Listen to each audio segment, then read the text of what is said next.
कोयलांचल काला तो है ही, लेकिन अब धीरे धीरे वहां जो उड़ने वाले नोट हैं वो भी काले होते जा रहे हैं। जी हां, रामगढ़ से कोयले का काला कारोबार थमने का नाम नहीं ले रहा। एक नया मामला सामने आ गया है। एक ही चालान पर छह हाईवा ओवरलोडेड गाड़ियां थी और खुलेआम चल रही थी। पुलिस ने पकड़ा है।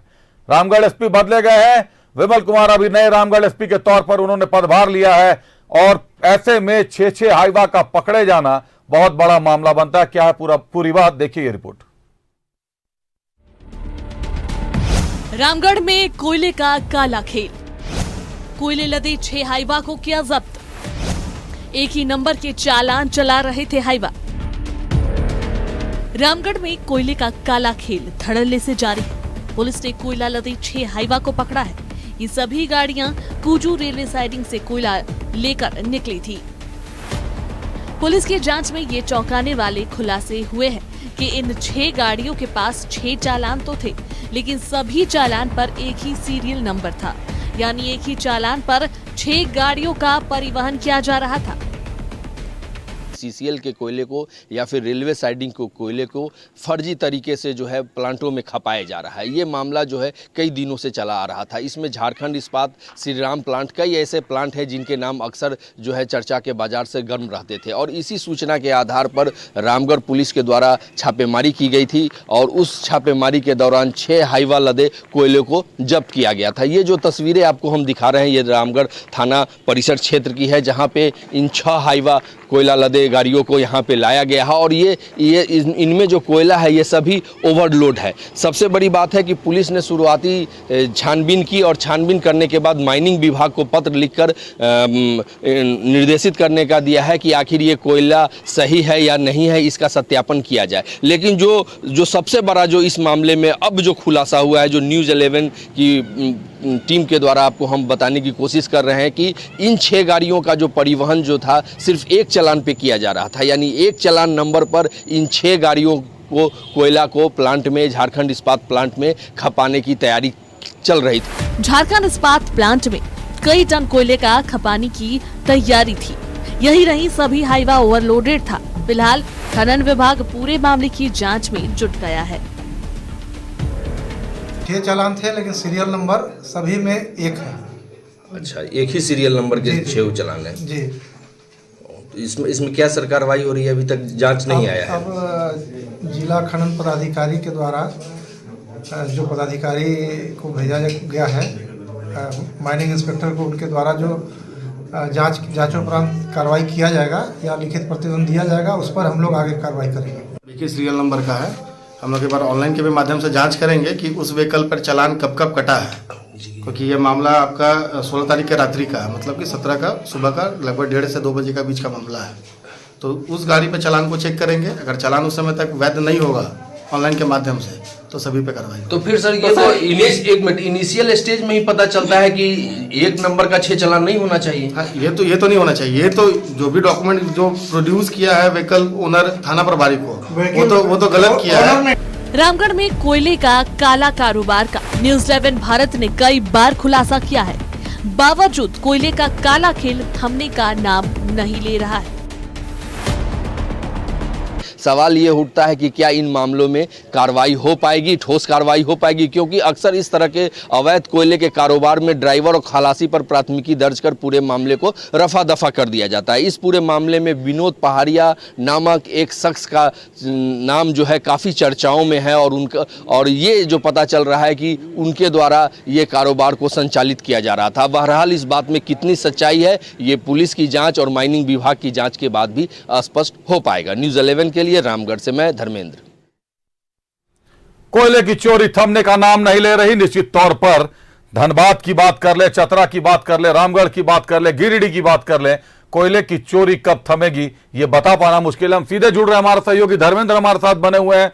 धर्मेंद्र, कौन है ये झारखंड इस्पात प्लांट का प्रवीण साव, विनोद साव, पहाड़िया, शंकर साव? बाकी खबर तो हमने देख ली, हमारे दर्शकों ने भी देख ली, लेकिन यह सिंडिकेट कैसे काम करता है?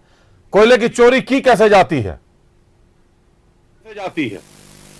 देखिए, जो झारखंड इस्पात प्लांट के बारे में बताया जा रहा है तो ये रोंगटा बंधु का प्लांट है अब चूंकि जो है कई बार प्लांट मालिक जो है वो क्या करते हैं कि किसी अन्य के नाम पे जो है प्लांट को संचालन का ठेका देते हैं, तो इस वजह से जो है उन पर जो FIR ना हो और इस कानूनी प्रक्रिया से बचे, तो ऐसा होता है। इस मामले में भी झारखंड इस्पात प्लांट के मामले में भी क्या ऐसा ही हुआ है?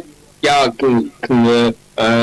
प्लांट किसी को एग्रीमेंट के सहारे दे दिया गया है? ये तमाम चीज पहलू पर है। यही वजह है कि FIR में नाम झारखंड इस्पात प्लांट के मालिक का नाम नहीं बताया गया है और ये सिर्फ बताया गया है कि संचालक।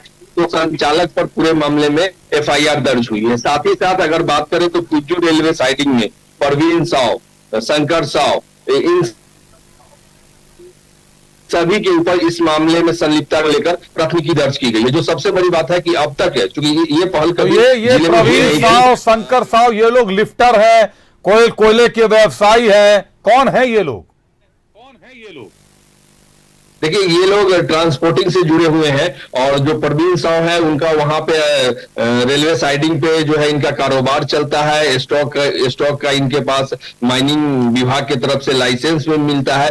तो एक तरह से कहें कि सब कुछ ठीक है, लेकिन सब कुछ ठीक नहीं है वाली बात होती है। कागजों में ये तो अपने आप को काफी मजबूत दिखाते हैं, लेकिन अगर इनके पर्दे जब यदा कदा जब कभी प्रशासनिक कार्रवाई के दौरान जब सामने आती है तो वो खोखली साबित होती है। और इस मामले में भी ऐसा ही कुछ देखने को मिला है, क्योंकि एक चालान नंबर पर जो है 6 गाड़ियों का परिवहन बता रहा है कि कैसे इस मामले में जो है अवैध कोयले का कारोबार किया जा रहा है। 36 घंटों बाद से गाड़ियों का पकड़ा जाना क्या ये साफ कर रहा है?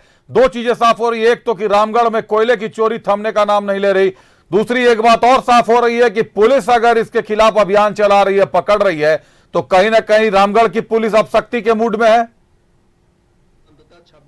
36 घंटे की जांच के बाद प्रशासन ने एक बड़ी पहल की है, पुलिस के द्वारा एक बड़ी कार्रवाई की गई है और प्लांट संचालक, लिफ्टर, ट्रांसपोर्टर सभी पर जो है इस मामले में प्राथमिकी दर्ज की गई है। जो सबसे बड़ी बात है कि जो रेलवे कर्मी जो कल तक आपने, चूंकि हम लोगों की एक खास न्यूज 11 की पेशकश में हम लोगों ने इस मुद्दे को बहुत पहले ही उठा दिया था और उस मामले पर बड़ा संज्ञान भी हुआ था।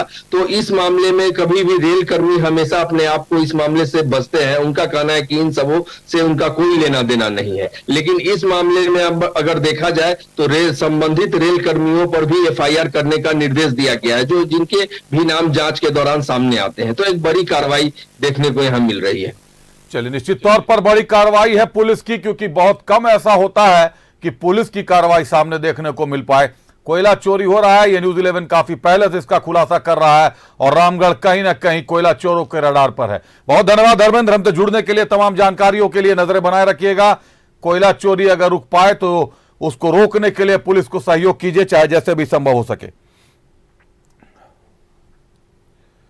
खबरें कई रही, खबरों पर चर्चा भी कई बार हुई, सीट शेयरिंग पर भी हमने चर्चा की और रामगढ़ के कोयले की चोरी पर भी हमने चर्चा की। निश्चित तौर पर कोयला चोरी से राजस्व का लगातार नुकसान हो रहा है सरकार को। कब थमती है, कब पुलिस इस पर लगाम लगा पाती है, यह बता पाना मुश्किल है। लेकिन हाँ, यह जरूर है कि कई घोटालों की जांच कर रही ईडी भी अब कहीं ना कहीं कोयले की जो चोरी है वो ईडी की रडार पर भी आ चुकी है। बहुत जल्द ईडी की इसमें भी गहरी एंट्री देखने को मिल सकती है।